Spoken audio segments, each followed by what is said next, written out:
সংসার রূপ বন জঙ্গল ঘুরতে ঘুরতে একদিন রাতে পাহাড়ের এক গুহায় গিয়ে ঘুমিয়ে পড়েছি। এখানে গুহা বলতে জেলখানা বোঝানো হয়েছে।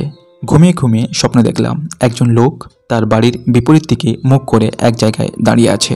তার পরনে ছেঁড়া কাপড়, কাঁধে প্রকাণ্ড একটা বোঝা এবং হাতে একখানা বই। বইখানা হলো বাইবেল, পবিত্র ঈশ্বরের পবিত্র বাক্য। তারপর দেখলাম সে বইটা পড়তে লাগলো। পড়তে পড়তে শেষে কেঁদে ফেলল, কারণ সেখানে লেখা আছে, আমরা সবাই অসুচি মানুষের মতো হয়ে পড়েছি। আমাদের সমস্ত পুণ্যকর্ম ময়লা ছেঁড়া কাপড়ের মতো। যিশায় ৬৬ অধ্যায় ৬ পদ। আমার অপরাধ রাশি মাথার উপরে উঠে গেছে, সেসব আমার শক্তির চেয়ে ভারী, আমার পক্ষে অসহ্য। গীতসংহিতা ৩৮ সংখ্যা ৪ পদ।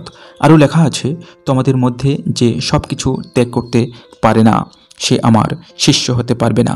লোকলিখিত সুসমাচার ১৪ অধ্যায় ৩৩ পদ। তাই সে ভয়ে কাঁপতে লাগলো। শেষে মনের কষ্ট চেপে রাখতে পারল না, না পেরে চেঁচিয়ে বলে উঠল, এখন কি করি? প্রেরিত ২ অধ্যায় ৩৭ পদ। এই অবস্থায় ঘরে ফিরে গিয়ে যতক্ষণ পারল চুপ করে রইল, পাছে তার স্ত্রী পুত্রেরা তার মনোদুঃখ টের পায়।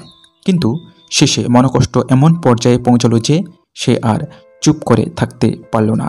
তাই সে তাদের কাছে মনের কথা খুলে বলতে লাগলো, দেখো, তুমি আমার স্ত্রী আর তোমরা আমার সন্তান। তোমাদের আমি প্রাণতুল্য ভালোবাসি এবং তোমাদের মঙ্গল কামনা করি, কিন্তু আমার কাঁধে এই যে বোঝা দেখছ, এর ভারে আমি মৃতপ্রায়। আবার শুনেছি আকাশ থেকে আগুন পড়ে আমাদের এই নগর ধ্বংস হয়ে যাবে।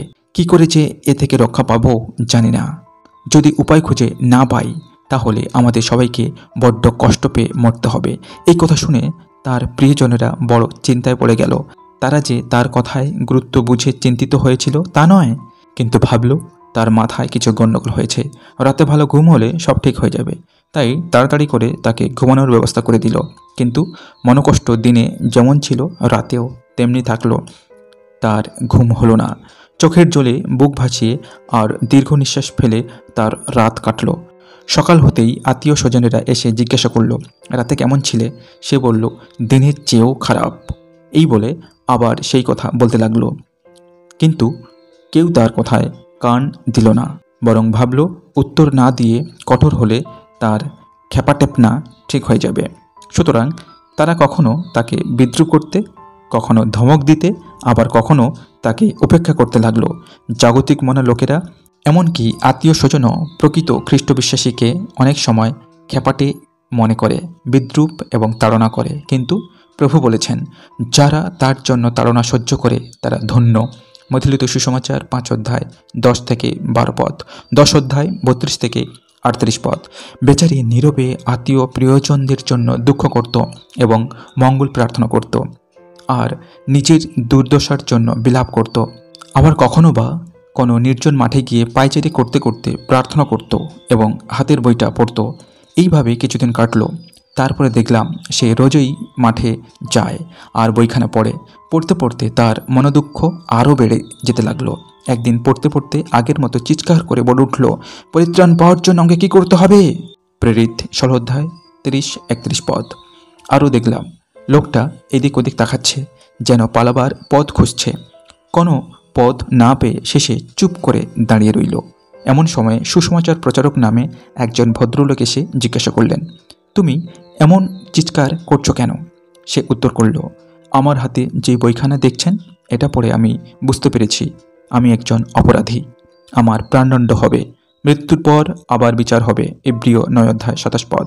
কিন্তু আমি মরতে চাই না এবং বিচার স্থানে দাঁড়াবার সাধ্য আমার নেই। জিসকেল ২২ অধ্যায় ১৪ পদ। সুসমাচার প্রচারক জিজ্ঞাসা করলেন, এই জীবনে যখন পদে পদে দুঃখ, তখন মরবার ইচ্ছা নেই কেন? সে বলল, পিঠে যে ভারী বোঝা রয়েছে, পাপ মৃত্যুর মূল কারণ।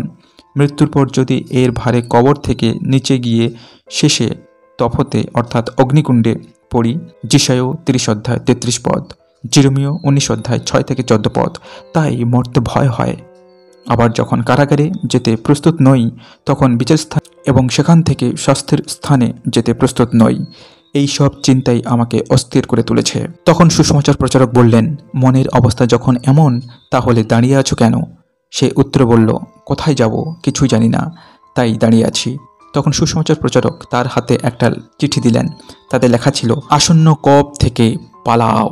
মতিলিত সুসমাচার 3 অধ্যায় 7 পদ। লোকটা চিঠি পড়ে ব্যাকুল হয়ে সুসমাচার প্রচারককে মুখের দিকে তাকিয়ে জিজ্ঞাসা করলো, কোথায় পালাই বলুন তো? তখন সুসমাচার প্রচারক সামনের বিশাল একটা মাঠের দিকে হাত দেখিয়ে বললেন, সামনের ওই ছোট দরজা দেখতে পাচ্ছ? সংকীর্ণ দ্বার দিয়ে প্রবেশ করো, কেননা বিনাশে যাওয়ার দ্বার প্রশস্ত এবং পথ পরিসর, এবং অনেকে তা দিয়ে প্রবেশ করে, কিন্তু জীবনে প্রবেশের দ্বার সংকীর্ণ এবং পথ দুর্গম, এবং অল্প লোকেই সেই পথে যায়। মধুলিত সুসমাচার 7 অধ্যায় 13 থেকে 14 পদ। লোকটা বলল, কই না তো। তিনি আবার বললেন, সামনে একটা উজ্জ্বল আলো দেখতে পাচ্ছ? তোমার বাক্য আমার চরণের প্রদীপ, আমার পথের আলোক। গীতসংহিতা 119 সংখ্যা 105 পদ। ঈশ্বরের বাক্য অন্ধকারময় স্থানে জ্বলতে থাকা বাতির মতো। দ্বিতীয় পিতর 1 অধ্যায় 19 পদ। সে বলল, মনে হচ্ছে খুব সামান্য একটু আলো দেখা যাচ্ছে। তখন তিনি বললেন, ওই আলোর দিকে লক্ষ্য করে যেতে থাকো, খানিকটা পথ গেলেই একটা দরজা দেখতে পাবে। ওই দরজায় আঘাত করলে তোমার কি দরকার তা জানতে পারবে। ঈশ্বরের বাক্য বাইবেল জীবনদায়ী আলো। যারা পরিত্রাণের পথ জানতে চায় তারা এই বাক্য পাঠ করলে ঈশ্বরের আত্মার সাহায্যে তা জানতে পারে। আজ পার্ট 1 নিয়ে আলোচনা করলাম, পরবর্তী পার্ট 2 নিয়ে আমরা আলোচনা করব। ততক্ষণ আপনারা সাথে থাকুন। ধন্যবাদ।